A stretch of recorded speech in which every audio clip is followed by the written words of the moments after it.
I've got some mica schists here.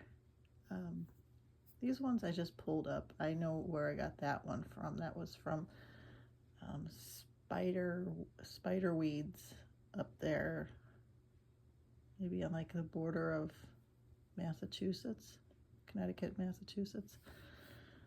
Up there. Well, what I found out about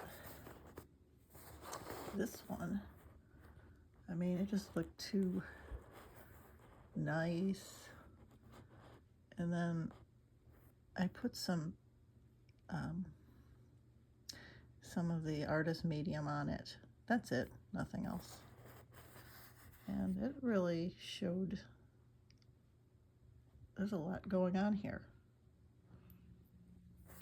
Okay, so like some of the other art I've found, like they kind of show like the indigenous people having kind of like a little narrow head up here, like a kind of high forehead, almost like the Maori, those I forgot what they're called, those people on Easter Island, those statues. They kind of have these kind of, peaked heads like this.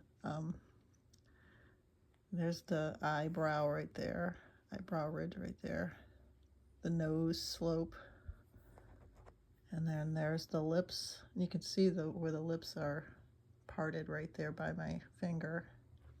Then there's the chin.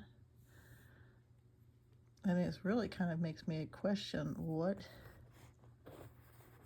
it's almost like this was pressed into shape to create that shape. But, what do I know? I've had some people give me some, suggest a few things. But it's, it's brittle, they just call it a mica schist. I remember turning it around, and sometimes I'll see different shapes. But I just really like looking at that face. It looks like there's a braid or something coming down this way.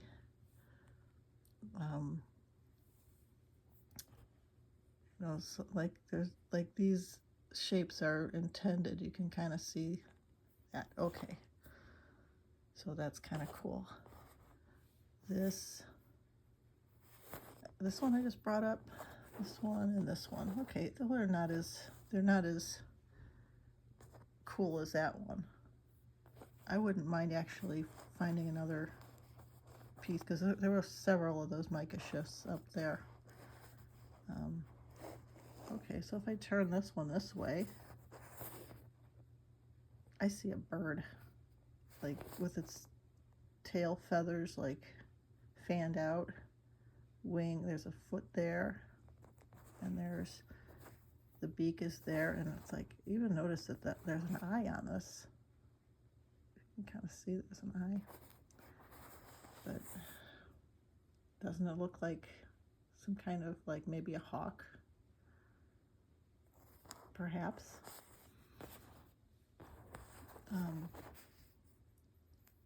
This is pretty. It like seems to have like some kind of rose quartz on this side more. I mean, if you were a person from, you have very limited, natural resources to use as your art supplies, you're going to want the shiny stuff. So I see a face. I kind of tilt it back and forth. Let's zoom in a little bit. I see a face looking to the right. Maybe this being kind of like the hair. You can see that nose is actually formed pretty well. Like you can see a nostril there. There's the eye.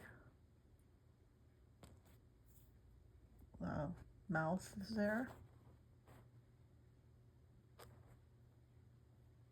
Okay, well, let's look at the other one.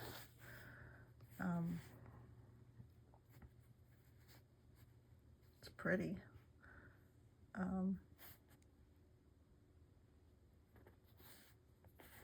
I kind of see the shape of a cat head. When you pick up several that have similar shapes, and maybe that just seems like random, I don't think so. Okay, look at this ear. There's the ear.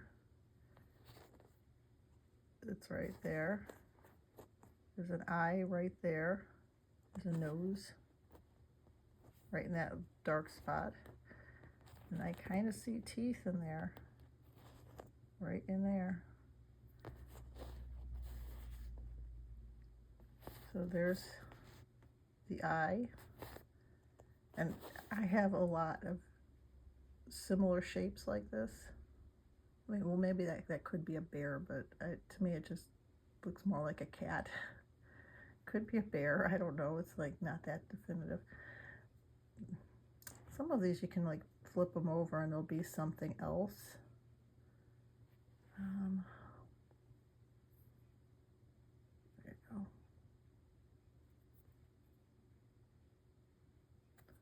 But I think that's the, like I say, the money shot. Okay, so we got a good look at all of them. Okay, so there's the big guy, nose, mouth, eye, top of the head, and like some kind of like ornamentation or hair coming down this way. This is actually a couple different colors. There's the hawk, the tail fanned out, human face, effigy, and the cat head.